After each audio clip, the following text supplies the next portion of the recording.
Hello guys, welcome back again to Altcoin Indonesia.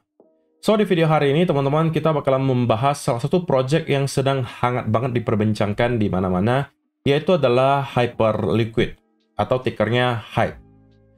Nah, kita bisa melihat banyak sekali attention masuk ke Hyperliquid, tidak lain dan tidak bukan dikarenakan kenaikan yang sangat signifikan dari harga Hyperliquid dalam kurun waktu 1 sampai 2 bulan terakhir. Dan kenaikan yang terjadi itu hampir 10x daripada harga inisialnya atau harga pertama ketika di listing.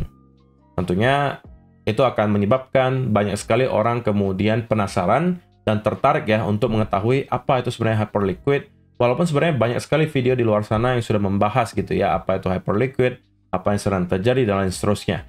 Tapi di video hari ini teman-teman, saya pengen coba untuk menjawab beberapa pertanyaan yang sering banget muncul mengenai Hyperliquid yang ada di kadang-kadang kolom komentar YouTube saya, atau kalau enggak, komentar ketika saya sedang live streaming. Beberapa yang paling umum diantaranya adalah, kira-kira kalau Hyperliquid masih akan melanjutkan penurunan, angka berapa kita akan tertahan atau akan menemukan support yang kuat? Atau kira-kira boleh akumulasi di angka berapa kok? Atau kira-kira apa yang harus dilakukan kalau saya misalnya sekarang sedang hold Hyperliquid? Nah, itu adalah beberapa pertanyaan yang akan saya coba jawab hari ini. So, pastikan kalian stay tune terus sampai akhir video. Nah, teman-teman, saya akan awali dulu dari data lah ya, mengenai Hyperliquid.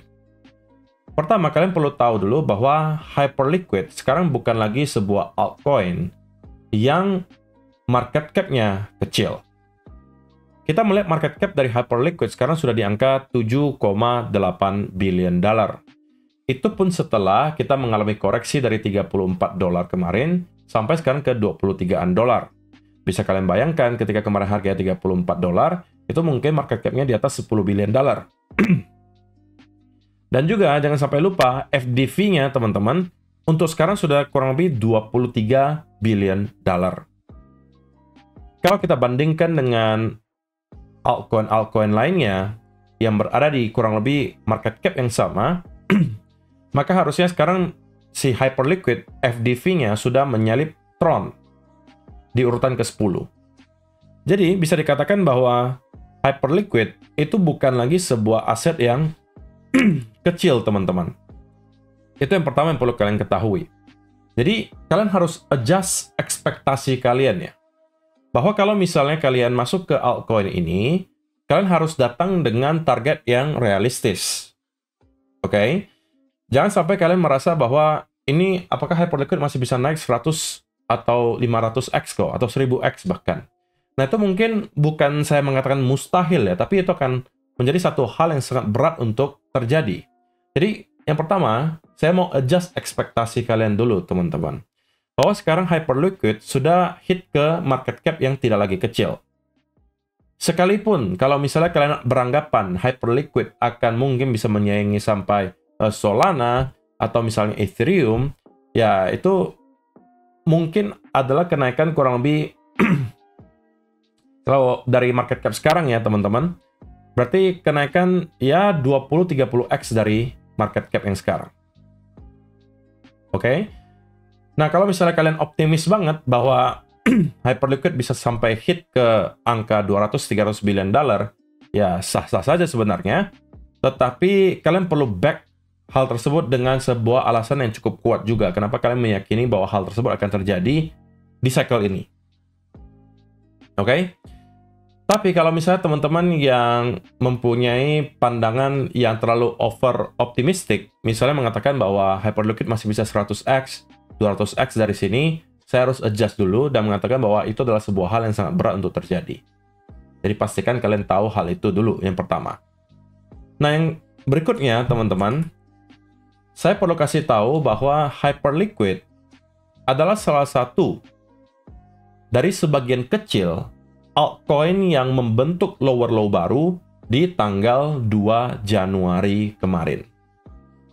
Tidak banyak, kalau misalnya teman-teman coba cari ya, altcoin lainnya, itu tidak banyak yang membentuk lower low baru di tanggal 2 Januari kemarin. Kebanyakan itu justru mengalami recovery.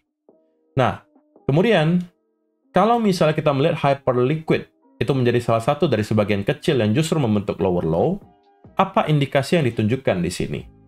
Nah, kalau saya mengatakan bahwa ini adalah indikasi bahwa tidak lagi, untuk sementara ya teman-teman ya, tidak lagi terdapat terlalu banyak buyers jika dibandingkan dengan sellers. Ini untuk sementara, teman-teman. Bukan saya mengatakan bahwa hyperliquid pasti akan secara terus-menerus mengalami penurunan, bukan itu. Tapi untuk sementara waktu, dari segi price action menunjukkan bahwa momentum itu sepertinya belum kembali untuk hyperliquid. Dan kita masih melihat untuk sementara, sellers itu jumlahnya mungkin lebih banyak daripada buyers, sehingga yang terjadi adalah kemudian kita masih terus membentuk yang namanya lower low. Itu mungkin bisa kalian lihat dengan lebih jelas kalau kita zoom in ke time frame 1 hour gitu ya. Kita masih, ini adalah high-nya, ini low, ini adalah lower high, ini adalah lower low, ini adalah lower high, lower low, lower high, and then lower low. So, secara struktur, teman-teman, untuk sementara, hyperliquid itu masih dalam keadaan struktur bearish. Jadi, itu yang harus kalian ketahui dulu pertama.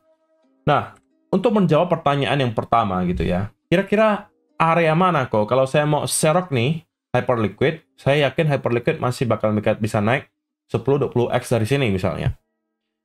Kira-kira harga berapa kok yang cocok untuk saya melakukan akumulasi?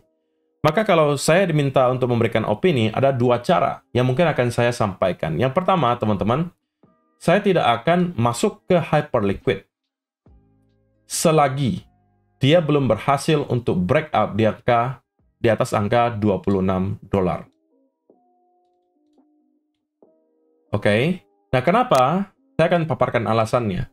Karena sebelum kita berhasil untuk reclaim di atas angka $26, maka masih ada beberapa hal yang kemungkinan besar akan masih bisa menahan momentum hyperliquid.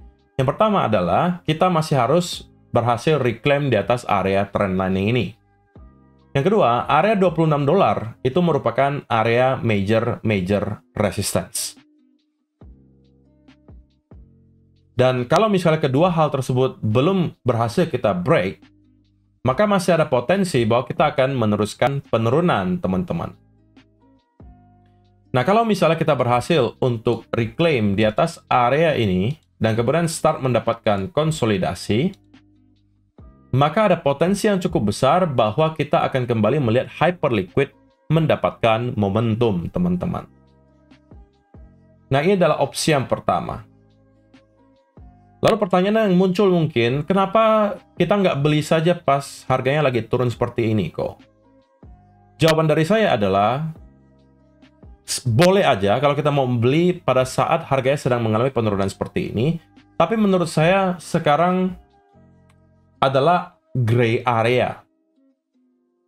Oke, di mana kita berada di pertengahan area major support dan juga resistance. Jadi ini bukan area yang optimal kalau kita mau membeli di area bottom gitu.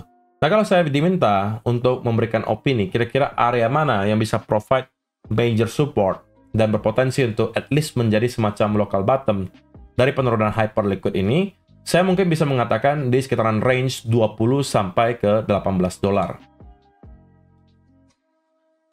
Oke, nah kenapa area ini? Karena pertama, teman-teman, area $20 tentunya merupakan area angka psikologi. Itu yang pertama. Dan area $18 itu merupakan area struktur terakhir yang menahan hyperliquid sebelum pada akhirnya kita mengalami rally, teman-teman. Oke? Dan juga yang berikutnya, kalau kita tarik trendline di sini, maka kita juga akan ketemu kurang lebih area lower trendline tersebut kembali akan tersentuh di kurang lebih area $20.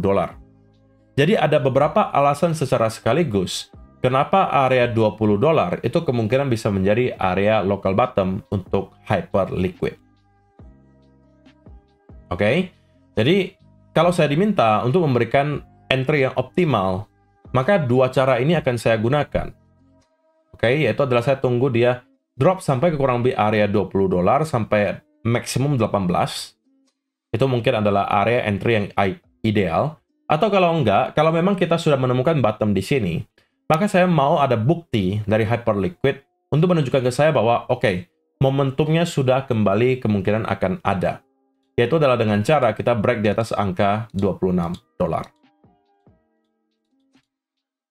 So, kalau teman-teman menunggu sampai ke harga itu pun, itu hanya terpaut kurang lebih ya belasan persen lah dari harga kita sekarang. Not a big deal menurut saya.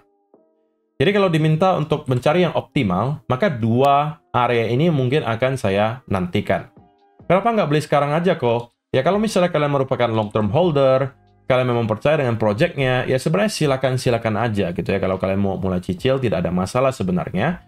Tetapi kalau diminta untuk memberikan entry yang optimal, nah itu adalah yang saya barusan jelaskan. Oke?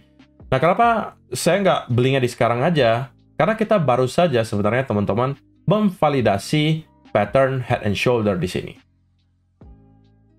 Yang kalau misalnya kita tarik, ini adalah secara teori ya teman-teman, secara teori. Targetnya sebenarnya dari head and shoulder ini berada kurang lebih di angka $17. Ini adalah target secara teoritisnya.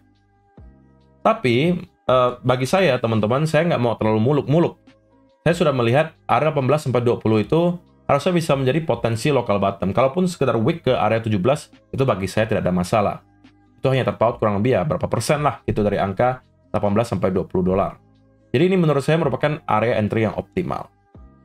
Oke? Nah, pertanyaan yang berikutnya gitu ya. Kira-kira kalau misalnya kembali turunnya ke area mana gitu kan? Nah, sekali lagi area 20 sampai kurang lebih $18 itu bisa menjadi target berikutnya. Pertanyaan yang berikutnya lagi, kira-kira hyperliquid bisa sampai ke area mana kok? Setinggi apa kira-kira hyperliquid bisa mengalami rally? Maka ini sebenarnya adalah pertanyaan yang sedikit sulit untuk dijawab ya teman-teman, karena ya kita tahu ketika altcoin mendapatkan momentum, itu biasanya pergerakannya bisa sangat absurd gitu, bisa sangat aneh. Tanpa ada alasan bisa naik sampai 5-6 kali lipat dalam waktu yang sangat singkat dan lain seterusnya. Tapi, kalau misalnya ditanya target yang cukup realistis itu di sampai angka berapa, maka saya mungkin bisa mengatakan area 50 sampai area $70 itu mungkin adalah target yang cukup realistis, teman-teman. Oke? Kalian perlu consider juga sekali lagi bahwa ketika nanti hyperliquid nyampe ke kurang lebih area 50-70-an dolar, itu market cap-nya sudah hit ke angka berapa? Oke, itu sudah 20-30-an billion dollar. Ya, itu menurut saya adalah target yang cukup realistis. Saya tahu mungkin akan ada yang sangat kontra terhadap opini saya ini, tapi ini hanya opini saya pribadi. Target realistisnya 50-70 dolar. Kalau kalian optimis banget menyatakan bahwa kita akan bisa melihat hyperliquid hit di atas angka 100 billion dollar, ya maka kalian mungkin boleh menggeser gitu ya. Boleh menggeser target kalian ke area yang jauh lebih tinggi. Nah, kalau kita mau bantu dari segi teknikal, mungkin ini adalah trendline yang bisa kalian jadikan semacam pedoman gitu ya, untuk area di mana kita mungkin bisa mendapatkan semacam area major resistance. Target yang cukup optimistis menurut saya adalah di sekitaran area 100 sampai 120 dolar. Itulah target yang sudah cukup optimistis, teman-teman. Jadi, itu adalah beberapa area yang menurut saya bisa teman-teman jadikan ya sebagai pendapat tambahan saja lah. Kalau menurut saya target realistis 50-70 dolar. Target yang optimistis 100-120 dolar. Bukan optimistis, 100-120 dolar. Jadi, semoga pertanyaan-pertanyaan yang muncul di benak teman-teman semua mengenai hyperliquid terjawab di video hari ini. Yang pertama sudah saya jawab, kira-kira area mana kalau saya mau serok itu akan menjadi area optimal. Dua opsi yang tadi saya sebutkan, itu menurut saya adalah area yang paling baik. Yang kedua, kalau misalnya menurun lagi, kira-kira turunnya akan sampai ke area mana? Jawabannya adalah sekitaran 20-18 dolar. Itu menurut saya akan menjadi area local bottom untuk hyperliquid. Yang ketiga, target yang di sebelah mana? Ya, realistisnya menurut saya di angka 50-70 dolar itu tidak akan menurut saya terlalu sulit untuk bisa dicapai. Tapi kalau yang optimistis mungkin di sekitaran area 100-120 dolar. So, saya rasa itu aja sih teman-teman yang mau saya sampaikan di video hari ini. Semoga bisa bermanfaat untuk kalian semua. See you in the next video. Bye-bye.